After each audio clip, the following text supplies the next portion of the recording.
ராணிப்பேட்டை மாவட்டம் சோளிங்கரில் ரவுடி கொலை செய்யப்பட்ட வழக்கில் 8 பேர் கைது செய்யப்பட்டுள்ளனர். 4 ஆண்டுகளுக்கு முன் ஒருவரின் விரல்களை வெட்டிய ரவுடியை அதே நாளில் அவரை வெட்டி கொலை செய்துள்ளார். விரல்கள் போன அதே நாளில் பழி தீர்த்து கொண்ட பயங்கர சம்பவத்தின் பின்னணி என்ன? விரல்களை வெட்டியதற்காக ரவுடியை கொலை செய்த பிரகாஷ் இவர்தான். 4 ஆண்டுகள் காத்திருந்து தனது விரல்களை வெட்டிய அதே தினத்தில் ரவுடியை கொலை செய்திருக்கிறார். நடந்தது என்ன? ராணிப்பேட்டை மாவட்டம் சோளிங்கர் அடுத்த ரெண்டாடி கிராமத்தைச் சேர்ந்தவர் சீனு என்கிற சீனிவாசன். இவர் பாரதிய ஜனதா கட்சியில் உள்ளாட்சி மேம்பாட்டு பிரிவு மாவட்ட செயலாளராக இருந்துள்ளார். சீனிவாசன் மீது ராணிப்பேட்டை மற்றும் திருவள்ளூர் மாவட்டத்தில் பல்வேறு காவல் நிலையங்களில் கொலை மிரட்டல், கட்ட பஞ்சாயத்து வழக்குகள் உள்ளன. மேலும் சரித்திர குற்றப்பதிவேடு ரவுடியாக சீனிவாசன் இருக்கிறார்.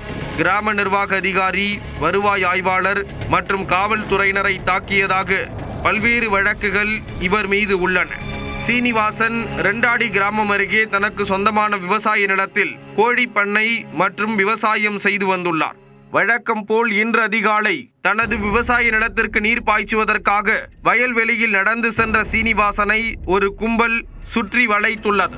அவர்களிடம் இருந்து தப்பி ஓட நினைத்த சீனிவாசனை அந்த கும்பல் சரமாரியாக வெட்டியது.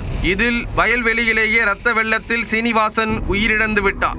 கொலை செய்த கும்பல் அங்கிருந்து 2 சக்கர வாகனங்களில் தப்பிச் சென்று விட்டது. சோளிங்கர் போலீசார் சீனிவாசன் உடலை மீட்டு உடற்கூறு ஆய்வுக்காக வேலூர் அடுக்கம்பாறை அரசு மருத்துவமனைக்கு அனுப்பி வைத்தனர். மேலும் கொலை நடைபெற்ற இடத்தில் டிஎஸ்பி ஜாஃபர் சித்திக் நேரில் சென்று ஆய்வு மேற்கொண்டார். கொலையாளிகளை பிடிக்க 5 தனிப்படைகள் அமைக்கப்பட்டன. சீனிவாசன் மீது பலர் முன்விரோதத்தில் இருந்ததால் எந்த கும்பல் அவரை கொலை செய்தது என்பது குறித்து முதல்கட்ட விசாரணை நடந்து வந்தது. இதில் விரல்களை வெட்டியதற்காக பழிவாங்கும் வகையில் சீனிவாசன் கொலை செய்யப்பட்டதை போலீசார் கண்டுபிடித்தனர்.